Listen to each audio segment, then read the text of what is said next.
On threes, Brett McMurphy put out an article discussing the Big 12 coaches and who they picked to win the Big 12. It wasn't Texas Tech. Is it just animosity at this point from the entire conference towards the Red Raiders? We'll discuss that as well as who they had winning the Big 12 and how, well, we're back where we started when Texas and Oklahoma were in the Big 12, at least in my opinion. Let's get to it.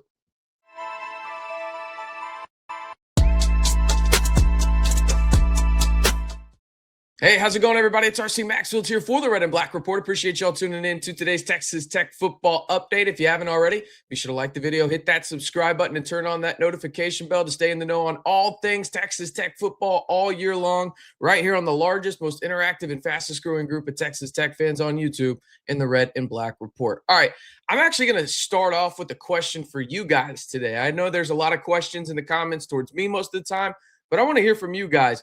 Simply put, will Texas Tech win the Big 12 this year? Y for yes, in for no. Let me know down in the comments below. I will probably ask you guys this at least a couple more times leading to kickoff, but we're talking about winning the conference here in today's video and how the coaches feel in the Big 12. I wanted to hear from you guys. Let me know down in the comments below. Will Texas Tech win the Big 12 for the second consecutive year this year?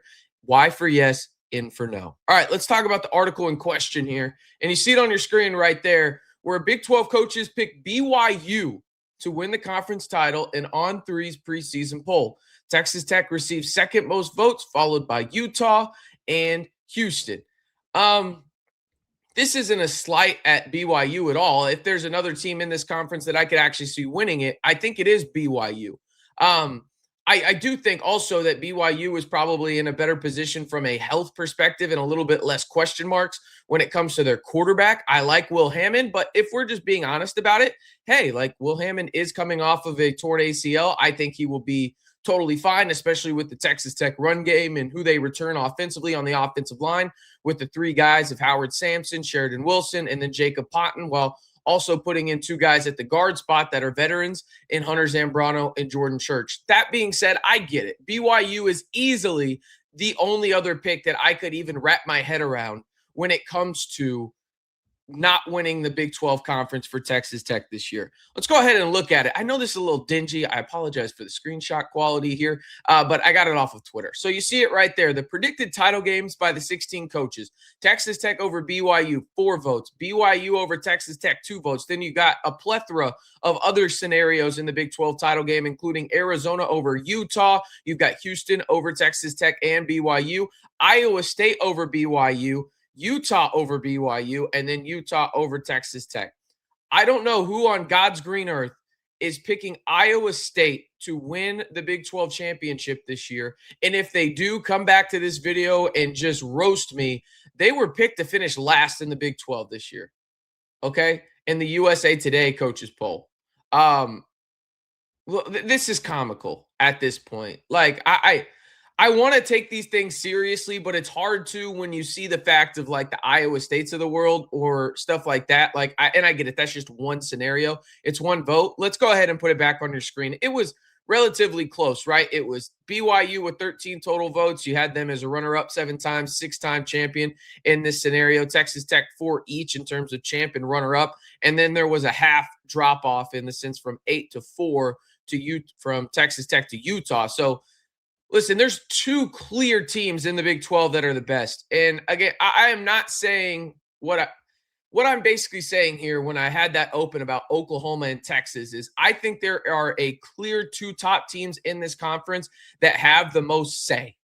Okay. And the 2 conference teams that have the most say are obviously Texas Tech and BYU. Why?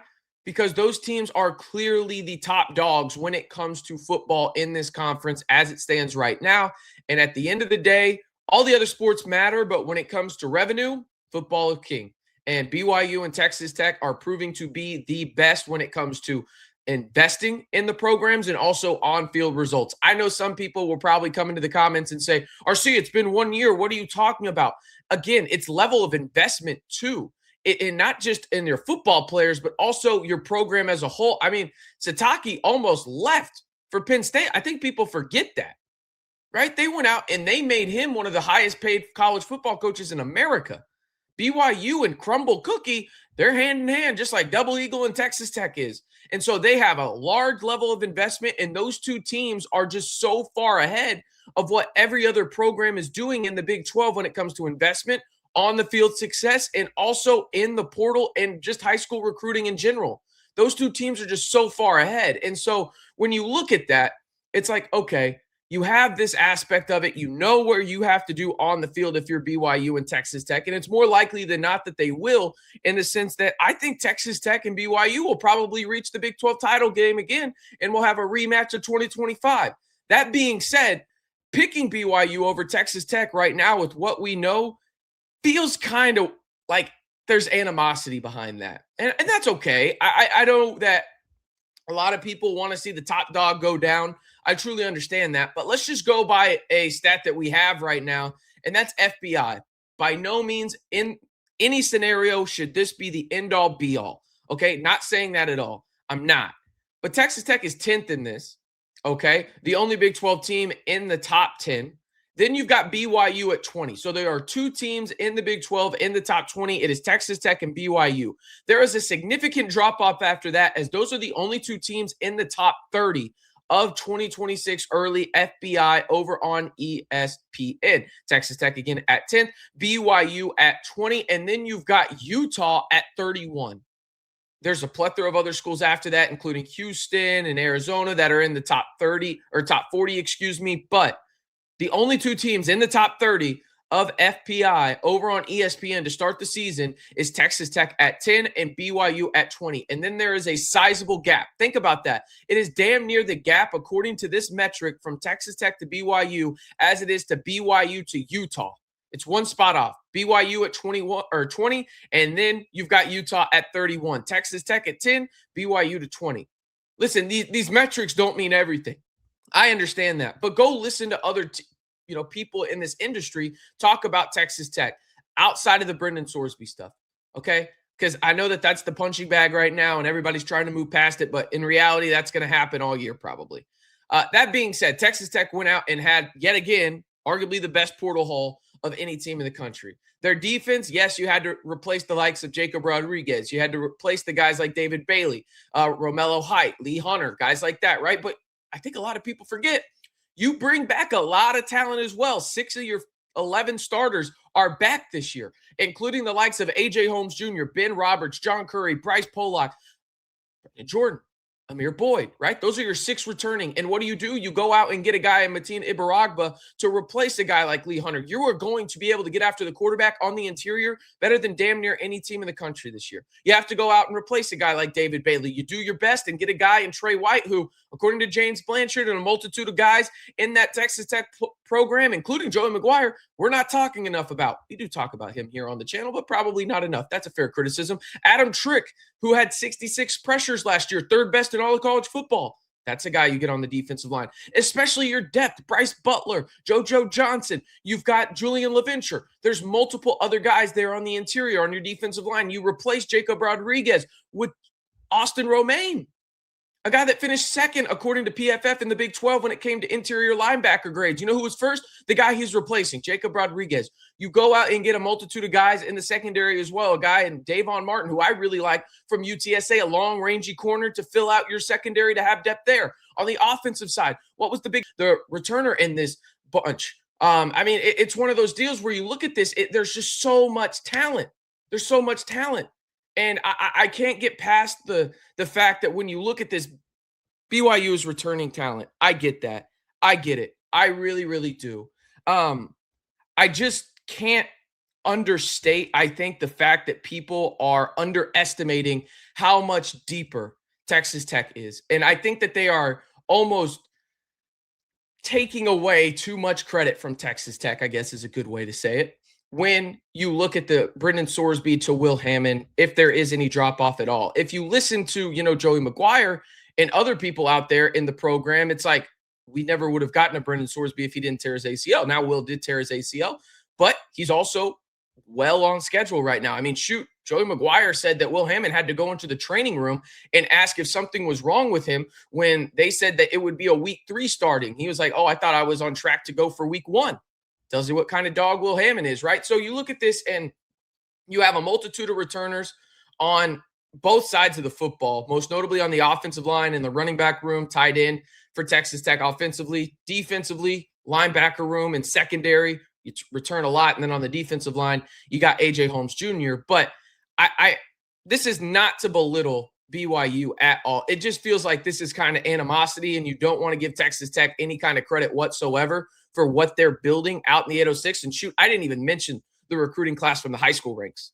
Okay, you got a multitude of guys now with the 5 and 5 that could be on your 2 deep and even play a significant amount of snaps for you if you're Texas Tech. BYU's in the same boat. I just think that the Big 12 overall, now that we're looking at it, is Texas Tech was kind of the favorite, in a lot of the things that they did last year allowed them to do that because it hyped up the Big 12. And now with what happened this offseason, not a lot of people like Texas Tech, so they ventured over to BYU, and BYU is a really good team. But outside of BYU and Texas Tech, it feels like there's a substantial gap in terms of talent out there. And that's not trying to take a shot at Utah. It's not trying to take a shot at Arizona or any other schools in the Big 12. It just feels like the talent gap and the investment level there is not the same compared to BYU and Texas Tech. And it feels eerily similar to what we dealt with when it came to Oklahoma and Texas when they were in the Big 12. And now hopefully Texas Tech and BYU can be a little bit more successful than what the Longhorns were in the Big 12. Hopefully they can both be the likes of Oklahoma, who felt like,